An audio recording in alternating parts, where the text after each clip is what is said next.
Great. We are just seeing a few last-minute stragglers trying to get their video connection established, so we'll wait 20, 30 seconds and get started.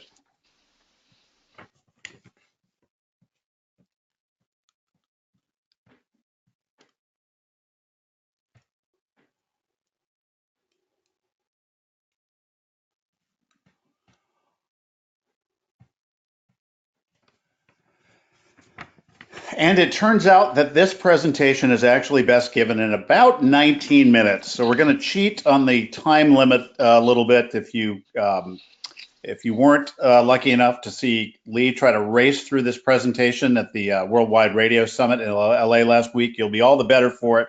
You'll actually have a chance to absorb the slides. I am Mike O'Connor, the head of marketing for NuVoodoo Media, but you're not going to hear from me today. There's no sales pitches. This is our presentation to the industry to help make you better, smarter, and faster. And we know that if the time comes and you need our research or marketing services, that you know where to find us.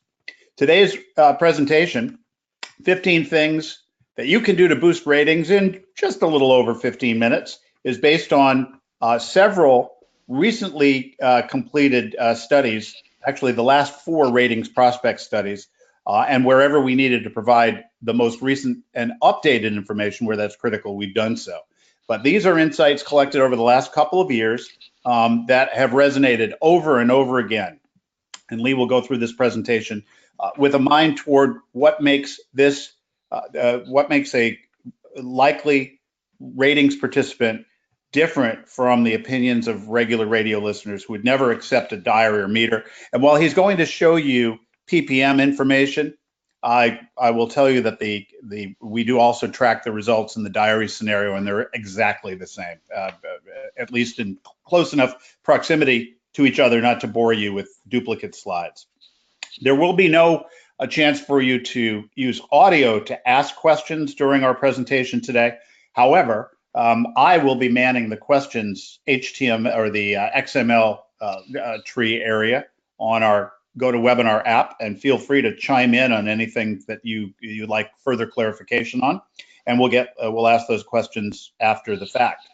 So this is action-packed and a very short time limit. So Lee, our Executive Vice President of Research, I'm turning it over to you. Thanks very much, Mike, and thanks to all of you for kind of peering in today. If we didn't get to see you at Worldwide Radio Summit last week, we're glad you're here. And that was a great, great day, or day and a half or so with Joel Denver and his crew.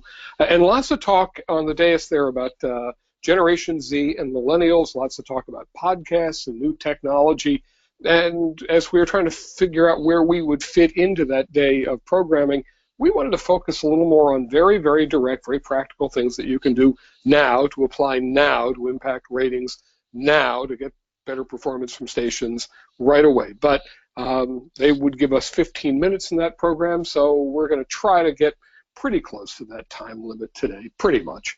And as Mike said, these are data gathered from the last 4 ratings prospect studies we've conducted, all with at least 3,000 respondents across all PPM markets, ages 14 to 54. So let's get started. And it is not countdown form, but count up form. So number 1 in our list is program to your research, not specific PPM panelists. We hear about this from clients from time to time, and it's tempting to go after the panelists with programming, but the trouble is you don't know when those panelists are going to fall out of the sample and be replaced by other samples. So we always advise follow the researched results. So you're creating programming that's appealing to the typical members of the population within your target demo, lifestyle, etc. Following the apparent tastes of specific panelists means that you're creating programming appealing to those specific panelists, which may be out of sync with everybody else. We hear about the variances between music test scores and M scores all the time, and it can be tempting to follow the M score exclusively, but I don't know, taking that to the level of the ridiculous, imagine the panelist who loves Baroque chamber music. You could make a very wonderful mix for that person, but when she's out of the panel, your station will be completely out of skew with the typical listeners of your station. Where you should be chasing panelists is in your marketing. There you can be as precise and maniacal as you possibly can be and try to market to very specific PPM panelists or as closely as you can define your target. In the hand-to-hand combat of PPM, you should target as precisely as you can, and you can improve the frequency of your messaging by keeping the targeting precise, so you're keeping your expenditures narrowed, and you can improve responses to your messaging by making sure that messaging is tuned to each person who receives it. And what's available in the digital space these days means that's pretty possible much of the time. Our number 3 is use as much as possible the methods that Nielsen uses to contact and influence meter wearers. The Nielsen dance starts at the mailbox these days with a lovely letter including cash money in it to try to get your attention so that you'll impanel with them. And then in order to continue that relationship, they eventually turn into the online space. So we advise doing exactly that sort of pattern whenever possible. These days, Nielsen keeps layering in more contest and sweepstakes sort of offers to keep panelists involved and keeping them wearing their meters and keeping them engaged. So you need to keep those kind of tactics in your plans as well. In fact, when we ask people who qualify through in our sequence of questions, those to model who'd likely end up in the PPM sample, we say, why would you do that? The number 1 and 2 answers repeatedly are, I get paid and or a chance to win money for participating. And those kind of awards and rewards do exist within the Nielsen structure, and those are the things that really drive participation, so it makes sense that we can bring that to bear to try to improve ratings. Number 4, put the reach and frequency available through digital channels to work for you. It's the most efficient way to reach and influence deep, heavy listeners and likely ratings respondents. Facebook and its ecosystem, which would include Instagram and the Facebook Audience Network, which are non-Facebook websites that take Facebook inventory and allow use of Facebook's very deep, sometimes scary targeting. We'll see where that goes over the next year. They're very helpful, and you can see the deep number of likely meter wearers who are on Facebook, 75%, and it follows for diaries, as Mike said, as well, and over 50% of those ratings likely respondents are on Facebook over 4 times a day, 4+ times per day. We see a strong duplication between heavy social users, heavy radio listeners, and likely ratings participants, these media actives, if you will. Twitter and Snapchat also pull some strong numbers within some demos and format constituencies. Mike, do you want to chime in about Snapchat as long as we've got this data point up on the screen? Well, yeah, not too much to say other than the penetration rate of Snapchat is particularly strong under the age of 25 and on the female side. It was the train that was coming down the track until about 2 years ago, and then Facebook, through the use of Facebook Live and then Instagram by using Instagram Stories, has essentially forced a tie between Instagram and Snapchat. And what I would say about Snapchat is that while the advertising is perhaps a little bit less expensive because it hasn't been adopted yet as fully by the advertising world. Fact is that when we've tried it with our younger targeted hip hop clients, the engagement rate just really kind of not there. And I think part of that is probably the user experience in terms of ads. Really easy to skip those top snap videos between Snapchat stories, and people are doing that. Great. So I think you'd say at an organic level, by all means, be on Snapchat, be every place you possibly can be. But the major portals are throttling distribution of organic content in order to drive ad revenue. And so it's worth allocating budget to pay to play, especially when it comes time to play in the Nielsen game for contests and promotions. And if you don't have the staff bandwidth or expertise to do that yourself, it's worth paying for managed services. This is as close as we'll get to a sales pitch, or allocating internal resources to achieve expert level digital paid content capability. So number 5, use the right contest prize. Contesting is an ally when it comes to trying to boost ratings. And we just saw it, the number 1 and 2 reasons that panelists and diaries participate is to get the rewards from Nielsen. And the harder they have to work to keep panelists engaged in the panels, the more contest elements they themselves deploy, which means the panelists who remain are more likely to be, yes, you guessed it, contest friendly. So in contesting, $500 repeatedly looks like the very best value proposition out there. Gives up a couple of points behind the offer of $1,000 cash, but would you rather be able to give away two $500 prizes or $1,000 prizes? Now, there are specific format and situation-specific prizes we've seen work well, but cash is always king and always the right answer when you got nothing else. How often you play the game has an impact. So number 6, use the right contest frequency. Among likely PPM respondents, greater frequency means I feel I have a better chance to win. In our data, 10 chances at $100 is better than 1 chance at a grand. Now, I'll warn you that $100 is often not a very competitive contest prize.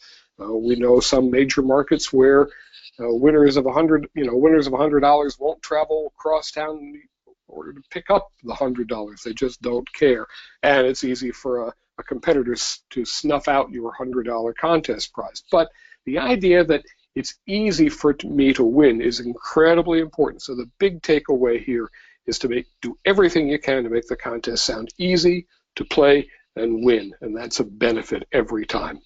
So number 7 leads to using the right contest entry method. You want the maximum number of people playing your game in hopes of influencing a meter wearer.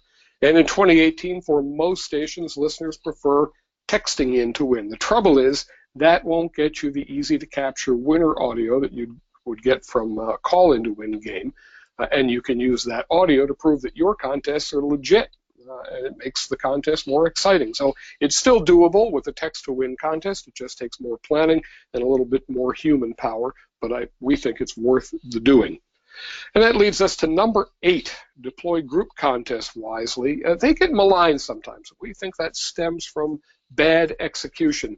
Done well, group contests get bigger prize offers on the air, and that's good. Of course, we've spent years telling listeners that radio is local, and so they believe, as a result, that they have a better chance to win a local contest compared to a group or national contest. And stations that are long on contest solicits and short on winner audio contribute to the skepticism that contests aren't legit. And while that's a problem, we think it can be addressed with good promotion and very careful planning. And that gets us to number 8, or number 9 rather, get winners on the air to make contests more effective. We'll say it explicitly. Contest winners on the air are your friend. It's a good thing. Names and voices should be on the air whenever possible, even in group contesting. And in a group contest, when you get a local winner, shout it from the rooftops, big megaphone treatment. Use some paid digital if you possibly can to amplify and extend that message, because the whole time you're pushing against the fact that today about half of PPM likely respondents, and it parallels in the diary pool, believe that radio station contests are rigged. And if they think they're rigged, what's that going to do to their participation? It certainly won't encourage them to participate. So the more we can make our contests clear and seem legitimate, the better. Number 10, sometimes you just don't have budget for contest prizes. What then? Well, commercial-free music is your friend. In fact, here, nearly 2/3 report an increase in their listening. So instead of a contest appointment, make the appointment revolve around a music sweep. When we asked the respondents who said that, what things have impacted their TSL, the number 1 positive answer was, in fact, commercial-free music sweeps. By the way, the number 2 thing that positively lifted TSL is severe weather, and so far we don't have any solutions on influencing the weather. Number 11, an old tactic, just saying the names of listeners. If you believed Dale Carnegie, you're already sold on this idea. People love hearing their names, and on your air, that's a good thing.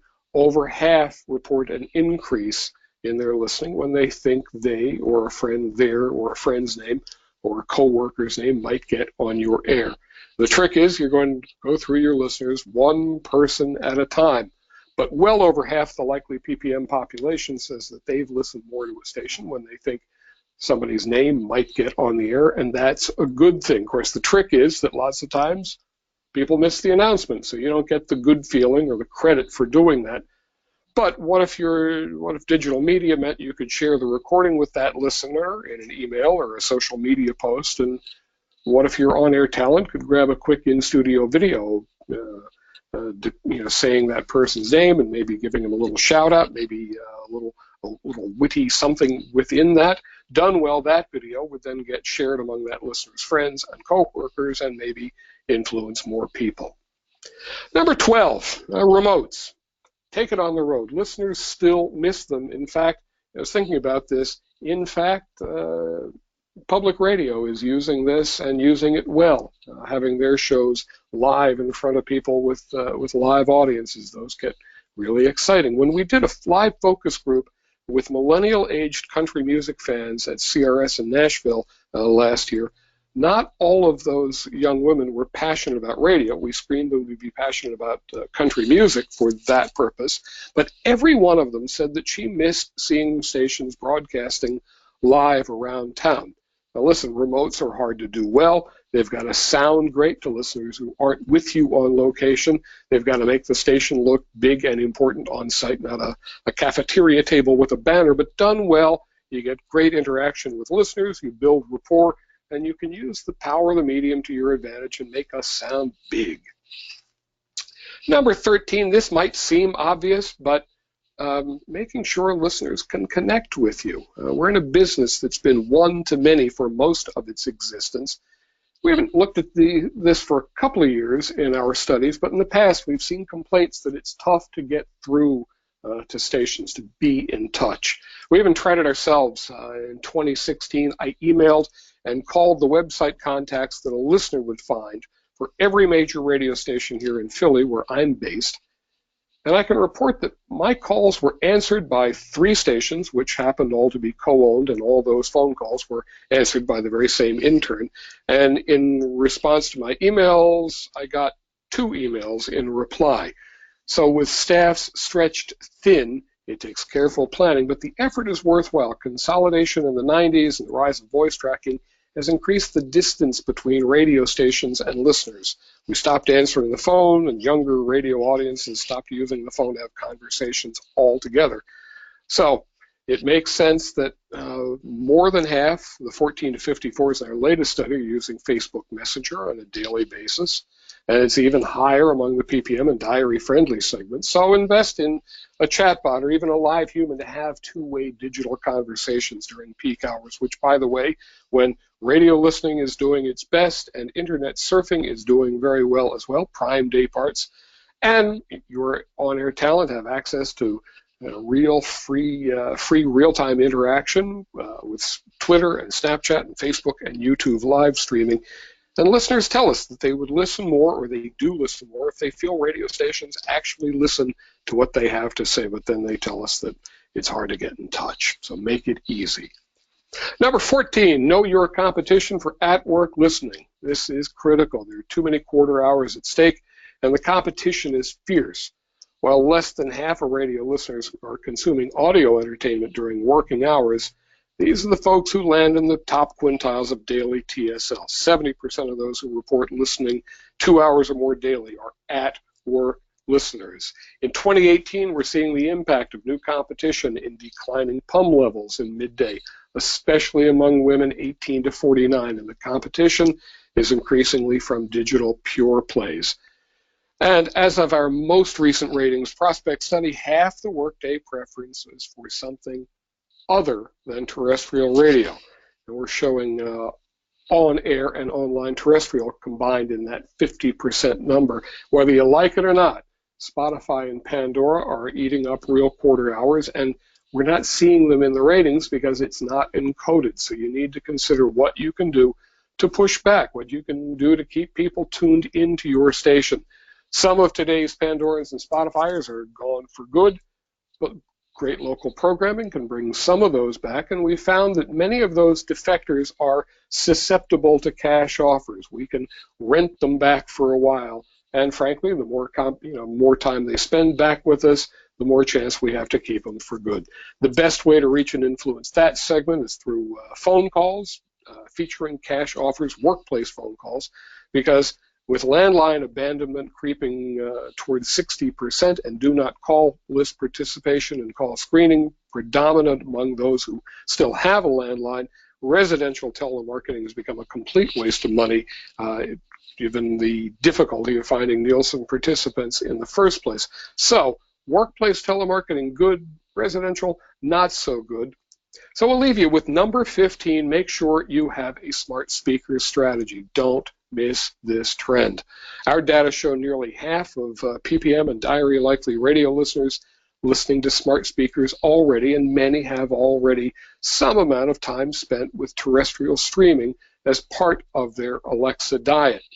Alexa and her peers mean there are audio devices popping up in rooms that frankly haven't had radios for years. Top placements: bedroom among PPM likely respondents, living room as well, some getting into the kitchen. This is a big opportunity, we think, and one that's too big to miss. It starts at your station having the skills set up and requires that your listeners know how to use those skills, but radio has a huge advantage here in being able to script that and teach listeners on the air what they need to say in order to hear your station when they get home. Think about the auto audio reminder capabilities that smart speakers offer. Alexa, set a reminder for 7:20 tomorrow morning for the $1,000 song of the day. Set a reminder for the commercial-free workday kickoff at 9 a.m. Personalities distributing podcasts should think about ancillary content opportunities tied into smart speakers. Look, we lost the battle in the home to TV decades ago, but we have a new opportunity to reclaim the bedroom, living room, kitchen, especially during morning drive time. And there's 15 things, a little over 15 minutes, as Mike said it was going to be, about 19, and that's just about where we came in.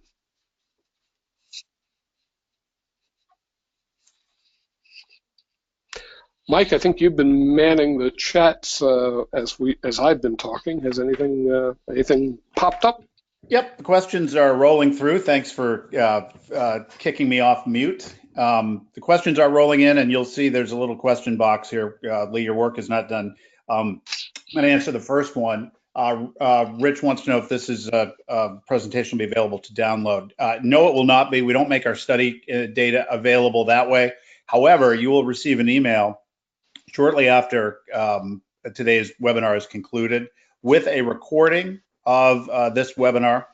There are also 2 other webinars that we've done in the past month that I would draw to your attention to. All 3, including today's, will be posted on NuVoodoo.com/webinars. And those studies, that's a lot deeper study information, a lot longer webinar into workplace listening, particularly the Pandora and Spotify questions, which I have a few to get to here, but also digital. There's a deep dive by format, by age and gender, by diary and PPM likely, as to what digital mix, both organic and paid, is best for your situation.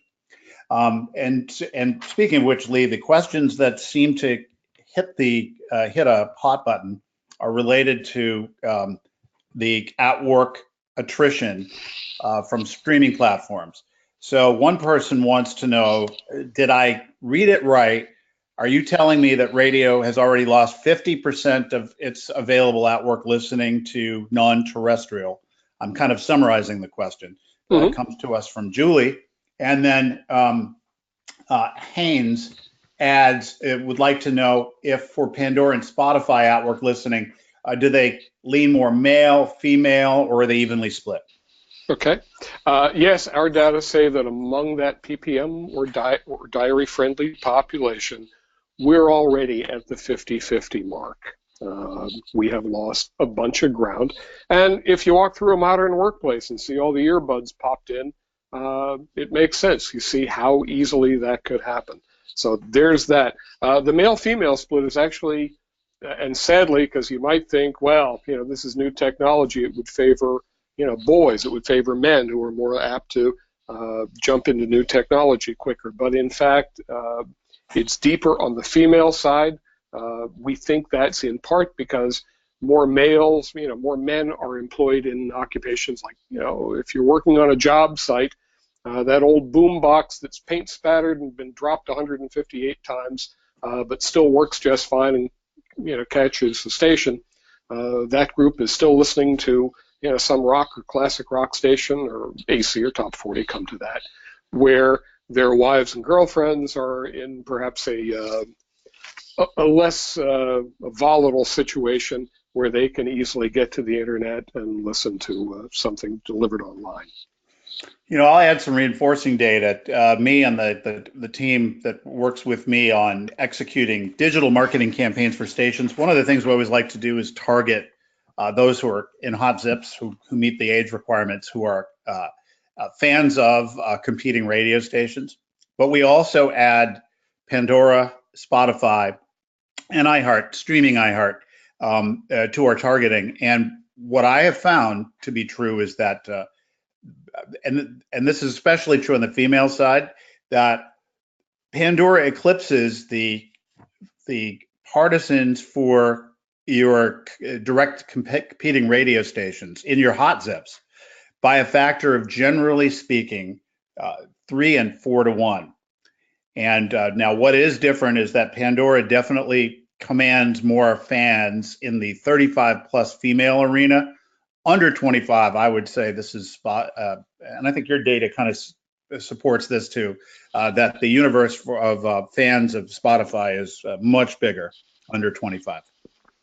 Yeah, and if we follow it through our experiences in radio, we believe that, a younger format can start younger and then gradually morph older. And I suspect that'll happen, looking at Spotify up against Pandora as time goes on. All right, moving along here. Rich, thank you. We appreciate it. And another question comes from Jim.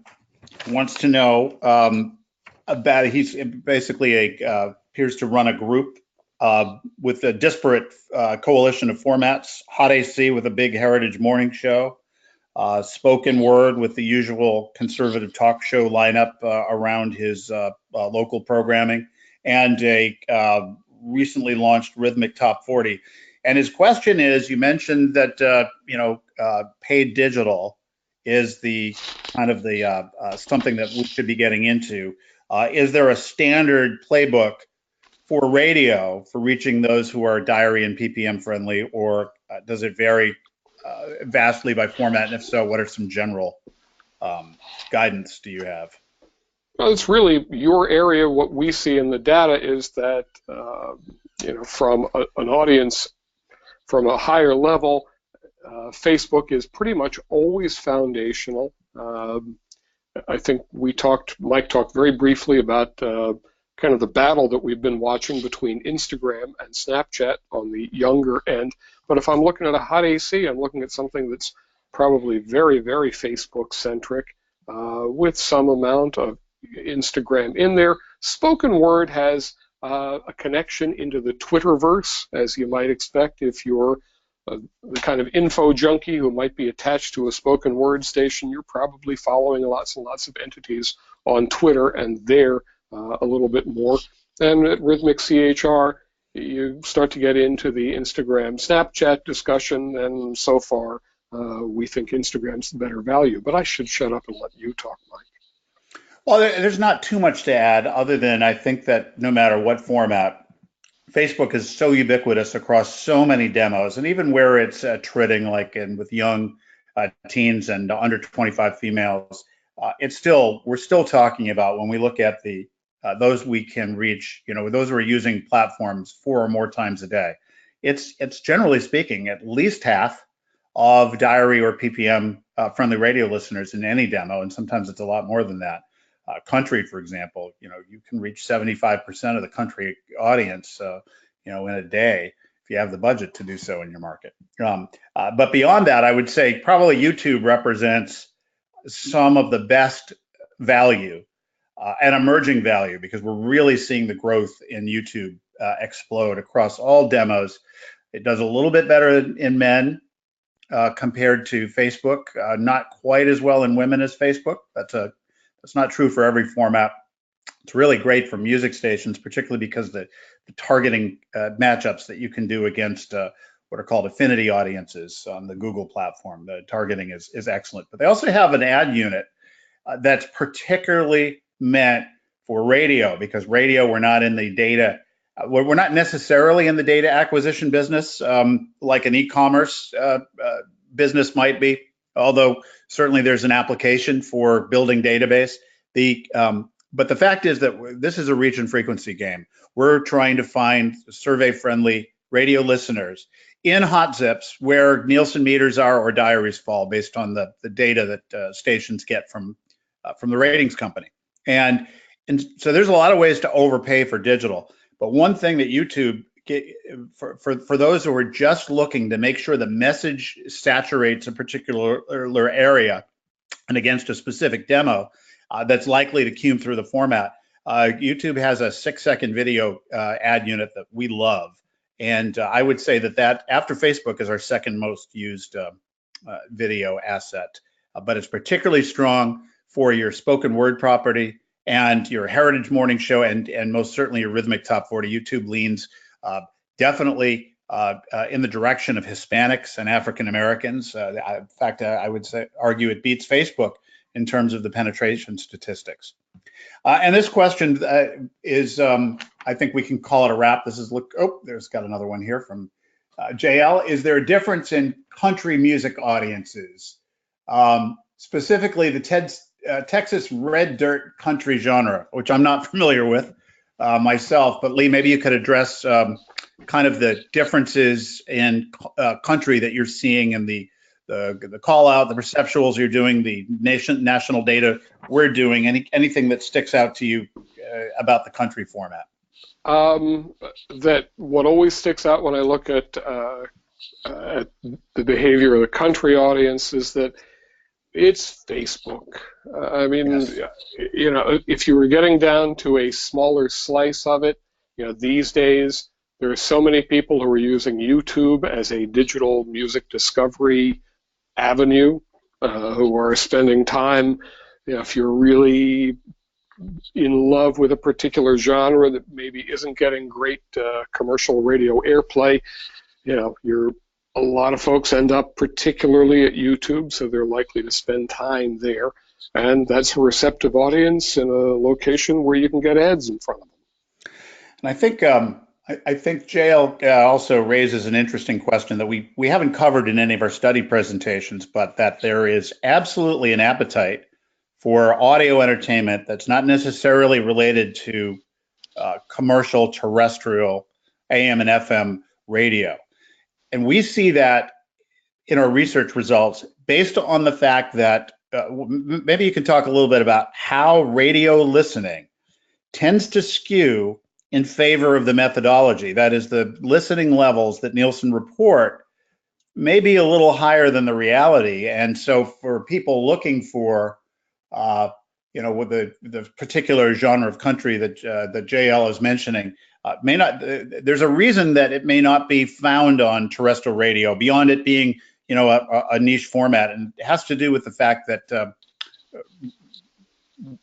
radio listening is different as reported by Nielsen and as it exists in reality. I guess that's my setup, Lee, is maybe you can get into some of the nuances that we see about the measured media audience that's different maybe than the reality. Well, I still remember back to being a freshman in college and taking an intro to communications class, and eventually one of the classes the professor holds up back in the day, an Arbitron diary, and says, "Can anyone tell me what this is used for?" And yes, I was going to be the smart aleck in the class, so I let a few other people answer, and I eventually said, you know, put up my hand and said to set ad rates. Let's face it, Nielsen, or Arbitron before it, was here to help sell advertising. So it's not really a bad thing that the audience that Nielsen measures are people who are a little closer to the business. I mean, if you're completely disconnected, given the paltry rewards that are involved in keeping a meter or filling out a diary, If you have no connection to radio whatsoever, you're probably even less likely to participate or even fill the thing out. Well, I don't listen to any of that. It's really easy to fill out, but I might forget to send it in. I just don't care, or not carry the meter around. This isn't very important to me. So the audience that we're measuring are people who are a little closer in, and outside that group, there are opportunities for little splinters. How it aggregates to make advertising sales in the big scheme, I don't know. That's I guess the $64 million question, Mike. But the measured media audience definitely is different than the regular radio audience. We notice that it skews in the direction of who's attracted by the methodologies. So contest players and reward seekers, larger households, and Nielsen isn't weighted to either of those two things, but that is the process of panelists. They self-select along those lines. And there's a few other things like, for example, Lee, I think, how many times have you done this study where you've checked the correlation between various social media usage, time spent listening, and the likelihood that somebody is to participate in diary or metered methodology? And it always comes back. Sure. Right. I made mention of it in this presentation that there's a confluence between people, and we'll just summarize them as media actives. Hey, pick me. I'm on social media a lot so that my friends see what's going on with me. I like listening to things, and I'm willing to participate in things that maybe I hadn't heard of before, or have my vote be counted, et cetera, et cetera, et cetera. The ones who show up at your station events or remotes in search of the free T-shirt or the free slice of pizza are absolutely worth their weight in gold to you. Yeah. That is the Nielsen respondent. And actually, at Worldwide Radio Summit, to tie this back to the beginning, in his time on the stage, Fred Jacobs, no relation, but certainly know Fred for years and years and years, put up the picture of a pig and asked that those in the room, let's stop talking about them as contest pigs, because they're participating with the radio station. Let's celebrate them. They're really important to us. And with that, let's call it a meeting. Thank you, everybody. We're going to go back into the field for a new study that we'll be presenting segments of in the fall, or just prior to the fall. And Lee has invited the industry to email him at marketing@nuvoodoo.com, or in response to an email that you'll receive again with the meeting recording shortly after this webinar ends. And please feel free to give us input. We're going to start designing that study. The basic point will be to find out behavior differences between those likely to participate in the ratings and those who might listen to the radio but would never. And let's see if we can exploit those differences in programming and marketing and other tactics and strategies that can help us maintain and improve our shares and rating points. Thanks for your time today.